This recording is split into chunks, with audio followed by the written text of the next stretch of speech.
What's up, everyone? It's been about a month since I gave the intro to the solar project at my new house. Still under investigation, but getting close to pulling the trigger. I'm going to start this video off with a question. As you watch this video, leave a comment below on would you move forward with this project or would you put it on hold because of the crazy roof angles that I've got here. Not great monthly production versus my consumption. The 9 plus or minus year payback if you include just solar, or significantly longer than that if you're including the Powerwalls. Or some of the comments from Tesla that battery day is coming and things may be changing. Would love to get your feedback on where your head's at and if you think I should move forward. So first things first, an update on what has happened since the last video. Most important thing that happened is I got my first full 30-day electricity bill so I could submit that to Tesla. It's an interesting shoulder month, not in the winter where things are going to be very low, and not necessarily in the summer where I'm running my air conditioner all the time and consumption is high. But it did give them a good starting point where they could apply their algorithms to figure out what my annual consumption would be and then do some math around that. I actually will be getting my next power bill tomorrow, and it'll be an interesting comparison to see just how accurate their forecast is. So I've been going back and forth with Tesla over the past 30 days to basically try and figure out answers to my questions. Does this make sense, etc. And Tesla has actually significantly changed their solar buying process over the course of that time. I don't know if it's to drive more cost efficiency for them or if it's in reaction to COVID-19. Maybe it's a bit of both, but they have made some changes and that made moving forward a little bit more difficult. But I think once they iron out those issues, it will be pretty seamless. The first big change is they switched from an individual advisor that I had to kind of a group advisor system where you just email a generic email account or call a generic number rather than a specific person, and anyone can answer your questions. That was a bit frustrating as I was always expecting to talk to one person because that's how I started, and all of a sudden that person was just gone. That could have been a layoff, that could have been something else, but I thought he was pretty good. So it took a while to get used to that and get my responses, and frankly their response time was pretty slow during that transition period, but they seem to be better now. The next big thing they did was, I believe, coming up on some of their reporting cycles, they wanted to clear out what they thought were bad orders in the system. So they went out and basically, if there hadn't been activity on a solar or Powerwall order in X many days, they basically canceled the order and waited for people to complain. Now I fell into that camp because I was waiting to get my first electricity bill to submit. So my order actually got canceled, and it took me about a week and a half to figure out why and get it reinstated. A bit of a frustrating process there, but the business side of me completely understands why they wanted to do that and get a more accurate forecast on what their true production needs are going to look like going forward, especially in this COVID-19 time where I think it's changed a lot of people's plans on whether or not they're going to be spending money or committing to things that are 10 to 20 year investments. The last thing in the process that I found pretty frustrating was, because I'm early in my ownership of this home and it's new construction, so there's no history, I have to fill out a consumption form for JCP&L, which is our power company. This form frankly looks like it was written about 10 years ago. It's asking about how many CRT TVs or how many plasma TVs that I have, and it has no option to highlight the fact that I have one electric vehicle now and plan to get a second when the Cybertruck comes out. So, that was interesting, trying to make sure I had an accurate representation of our future usage. But also the form is just broken the way that they've got it set up using Adobe to fill out. And I've been going back and forth with Tesla to get that ironed out. It's not a bad thing that happened because it gave me some more time to think about the following questions. The first big question that I had for Tesla was, can I fit more panels on my roof? As you can see, my roof is not designed for solar at all. It looks very nice, but it's very angular and isn't great in terms of, laying out panels and making sure there's egress for firefighters and all that stuff that actually needs to be there from a code standpoint. So went back and forth, resubmitted to the engineers, including some photos to show where my vents actually are, to see if they could fit more panels. The answer is no. So, I'm probably going to be stuck around the, roughly 50% production capacity compared to my usage, but, that's not bad. It's one of those things where I'm saying, is this worth it? But would love your guys' opinion on that.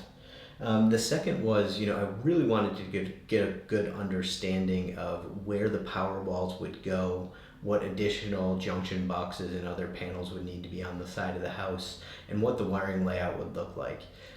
This was surprisingly hard to get an answer on, to the point of I ended up submitting a bunch of pictures which showed where I want the power walls in the basement in my workroom, where the main electricity meter is outside, and some sketches on there to say, can this be done? And in my finished basement, I want to make sure that you're not ripping out the ceiling to run another wire.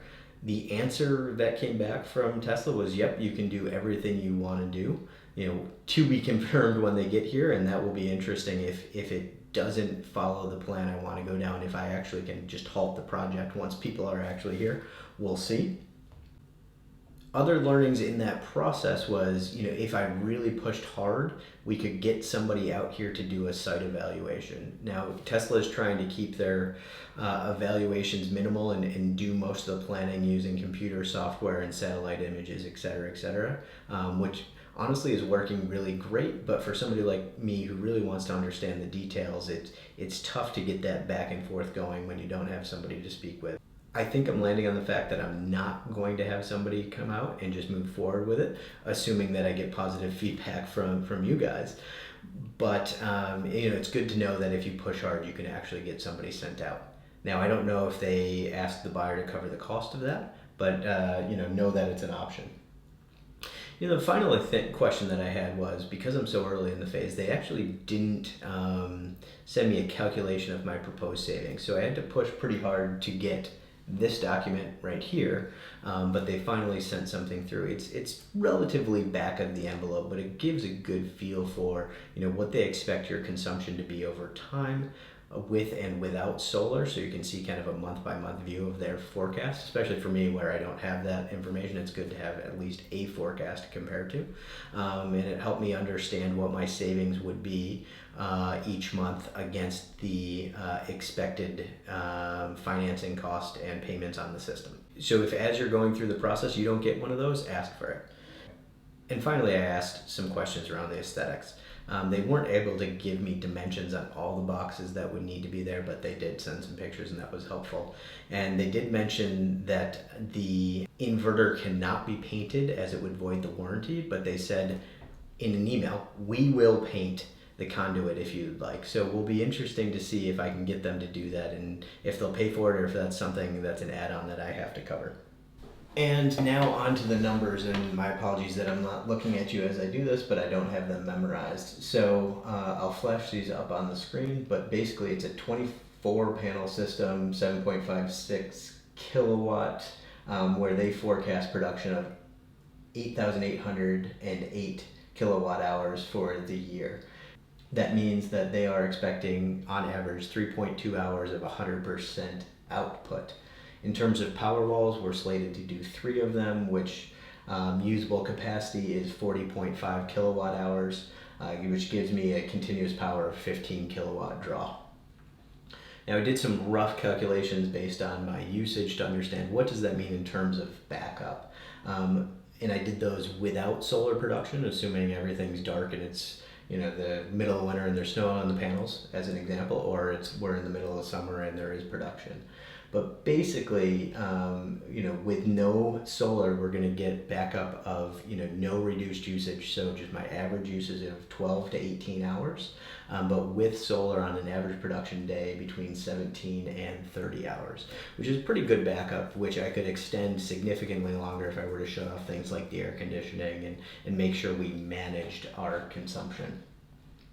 In terms of system cost, I've shown you all this before, but basically the panels post rebate are going to be a little over 11,000 installed, and the Powerwalls post rebate are a little under 14,000 installed, for a total cost of just over 25,000.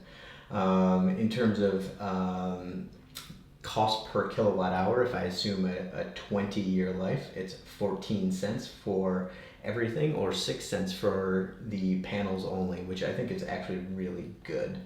You'll note over here that I added just a little reference of what would it cost me to get a whole home generator installed, so that I can kind of compare like for like. Because around here the power lines are not below ground. Power tends to go out a lot. I think honestly, people overreacted to Superstorm Sandy years ago, and now everybody seems to have a generator. I don't, but to be a like for like comparison, I added that in. And then finally, I did some payback calculations, and I do use Tesla's estimated annual savings here of $1,200 a year. But with those numbers, if I look at just solar, it is 9.5 years for the payback. If I look at the entire system, including the Powerwalls, it's 21 years for the payback. But I'm not sure that's really fair, because you're actually getting some additional benefit, if you will, in terms of the ability to power your entire home, and the redundancy that gives you. So if I remove the cost of the generator, it's 16.1 years. So longish time, but not bad in my view, especially at the payment, which is going to be roughly $170 a month. So key questions that I'm struggling with right now as I make this decision, and feel free to comment below on them, is: do I value battery backup at roughly $70 a month at the coverage I mentioned earlier? Do I believe that the system's going to last more than 20 years and thus really start paying for itself after that? Or what kind of maintenance am I going to have to do, or upgrades at that 20-year mark? And finally, do I believe electricity rates are going to go up in the future, right? The second those start moving and going up, or the power company changes its time of use or its net metering rules, that should shorten the payback time. So I need to kind of grapple with those. So that's where I stand in terms of current information in my decision process. I'm actually hoping to decide by the end of the week, so any feedback you can send will be really, really helpful. If you like this video, please hit the like button. If you want to see more, hit the subscribe and or follow the playlist I'm going to make of these solar videos as I continue to go down this path, assuming that I pull the trigger anyway. And don't hesitate to leave a comment down below about what do you want to know about Tesla Solar, Tesla Powerwall, the process itself, and I'll make sure that as we keep going, I'll try and film those and add them to my content. Thanks again for watching. See you next time.